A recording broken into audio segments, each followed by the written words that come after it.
la guerra podría terminar en los próximos días, y la clave para ello está en manos de Occidente. Rusia está colapsando y ahora es el momento de actuar. ¿Lo que está sucediendo? Comenzaron las negociaciones de paz, Kiev dio el primer paso y se puso en contacto con el Kremlin. Pero Moscú está presa del pánico tras las declaraciones de Trump. ¿Aún es posible salvar las apariencias? Mientras tanto, los drones ucranianos atacan el corazón de Rusia, las fábricas se incendian y el zar se ve obligado a vestir un uniforme militar para disfrazar su desesperación. Bielorrusia, que antes era un aliado incondicional, ahora está suavizando las sanciones contra el enemigo. Irán retrocede y la canciller alemana prepara una sorpresa que podría cambiar el juego. Puedes seguir aquí estas y otras novedades urgentes, en exclusiva y en profundidad.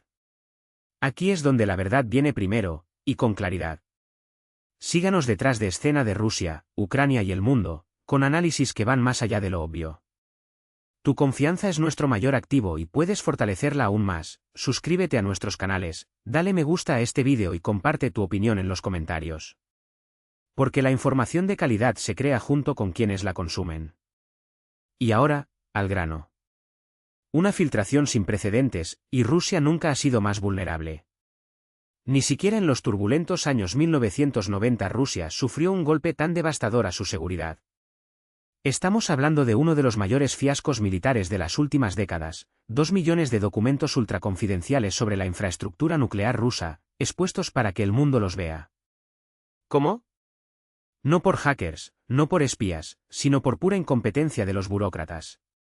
Sí, leyó bien, los secretos mejor guardados del país, incluidos los esquemas completos de la base Yasny, donde supuestamente se encuentran los misiles hipersónicos Avangard, terminaron en avisos de licitación pública.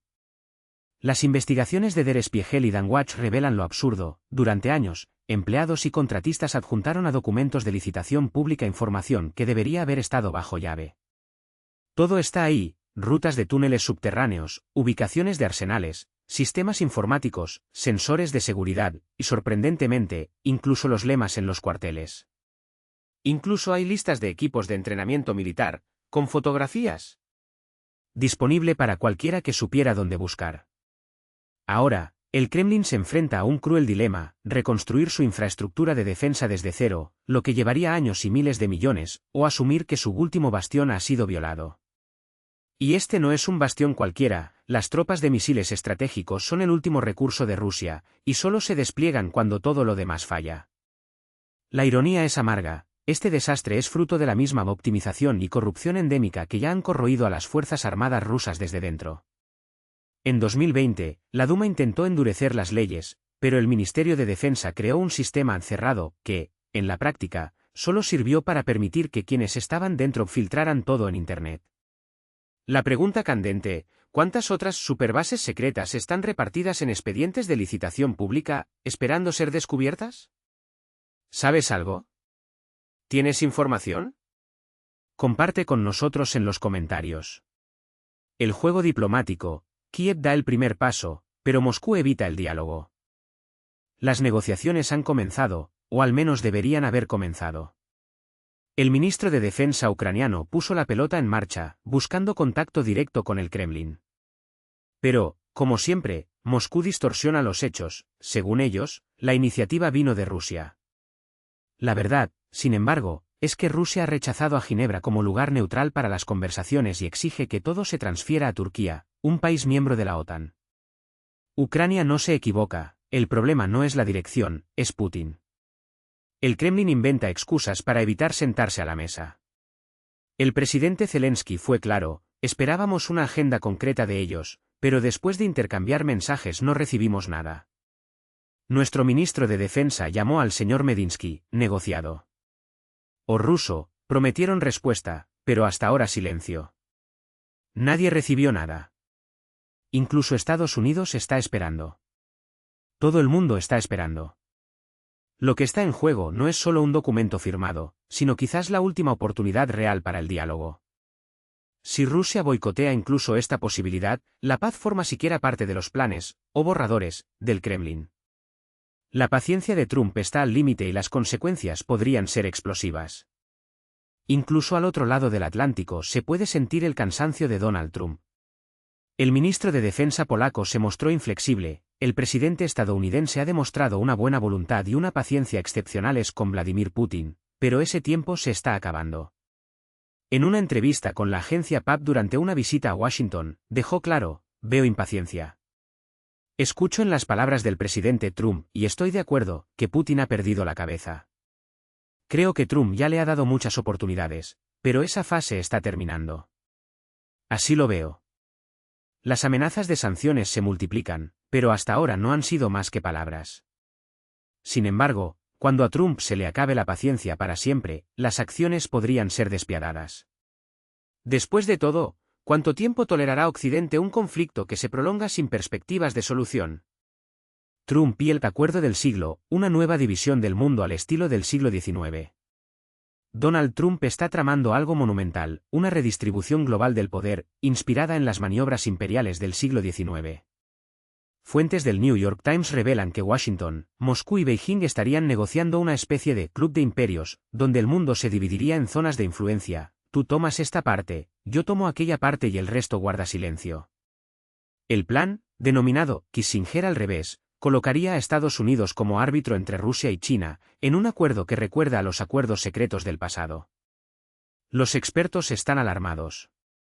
Witold Juras, ex encargado de negocios de Polonia en Bielorrusia, advierte: tenemos un presidente estadounidense impredecible, pero una cosa es segura, desconfía de los aliados, los desprecia y ha impuesto más aranceles a los socios que a los enemigos.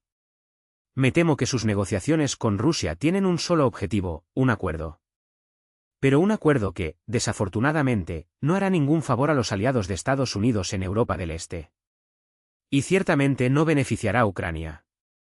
La comparación es inevitable: Estados Unidos, China y Rusia son como tiburones en la mesa, mientras el resto del mundo espera a ver quién será devorado.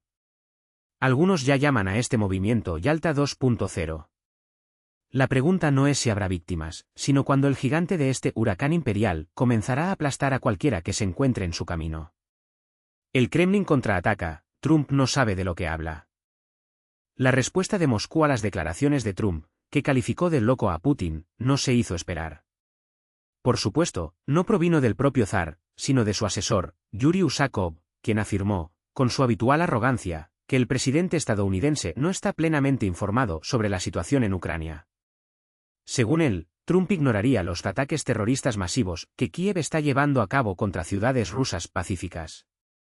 Usakov incluso intentó justificar los bombardeos rusos, diciendo que son exclusivamente contra objetivos militares. Pero todo el mundo lo sabe: esta narrativa es tan frágil como la moral de las tropas de Putin.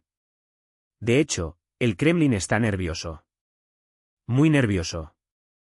Porque Washington está aumentando la presión y el tiempo, y la paciencia internacional se está acabando. Drones sobre Moscú: la guerra llega al patio trasero del Kremlin. Mientras la diplomacia flaquea, Ucrania lleva la guerra a lo más profundo del territorio ruso. Los drones atacan la región de Dubna, los incendios consumen fábricas y el régimen de Putin se ve obligado a admitir: la invasión no va según lo planeado. Lo que se suponía que sería una operación relámpago se convirtió en una pesadilla logística, y ahora son los rusos quienes sienten el sabor amargo de la vulnerabilidad. La pregunta que queda es: ¿cuánto tiempo más Occidente presenciará este espectáculo de impunidad? La ventana. Actuar es ahora, antes de que sea demasiado tarde. Ucrania no solo está resistiendo, está atacando el corazón de la maquinaria de guerra rusa con precisión quirúrgica. La noche del 28 de mayo, los drones del SBU atacaron la fábrica Raduga, Arco Iris, que lleva el nombre del ingeniero Berezniak, a solo 130 kilómetros de Moscú. Las llamas consumieron los almacenes donde se ensamblaban y armaban las mismas armas que Rusia utiliza para arrasar las ciudades ucranianas: los misiles KH-101, KH-555, KH-69 y KH-59MK, los mismos que caen sobre escuelas, hospitales y apartamentos en Kiev, Kharkiv y Dnipro. Las fuentes ucranianas son categóricas: los drones eludieron las defensas aéreas de Moscú como un cuchillo caliente atraviesa la mantequilla. No fue un accidente. Fue un mensaje. Y no se detiene ahí. Raduga no es solo una fábrica de misiles, sino que forma parte de la Corporación de Armamentos de Misiles Tácticos, un gigante que produce los drones asesinos que Rusia exporta al mundo: Orión, Inokodets, Molniya, Grom, Termit, Helios y Sirius, así como sistemas de control terrestre. Un solo golpe y el Kremlin perdió años de producción militar. Pero Ucrania no estaba satisfecha con un solo objetivo. Esa misma noche, los drones atacaron a Angstrem, en la región de Moscú, donde se fabrican los microchips que alimentan los misiles, los sistemas de control y toda la electrónica militar rusa. Sin estos componentes, las armas de Putin se convierten en chatarra. Y por si fuera poco, días antes, otro golpe, la planta química Dmitrov, en Ivanovo, que produce componentes para explosivos, pólvora, combustible para cohetes y aviones, quedó reducida a escombros.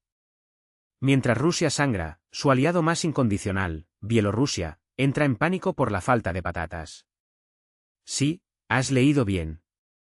El régimen de Lukashenko, que había estado insultando a Europa como enemigo durante meses, abrió la puerta a la importación de patatas, manzanas, repollos y cebollas de la Unión Europea, los mismos productos que prometió boicotear. ¿La razón? Los supermercados bielorrusos están vacíos. En mayo, el propio dictador admitió, no tenemos patatas. ¿La solución? Culpar a los agricultores por vender su cosecha a Rusia, donde los precios son más altos, mientras la gente pasa hambre.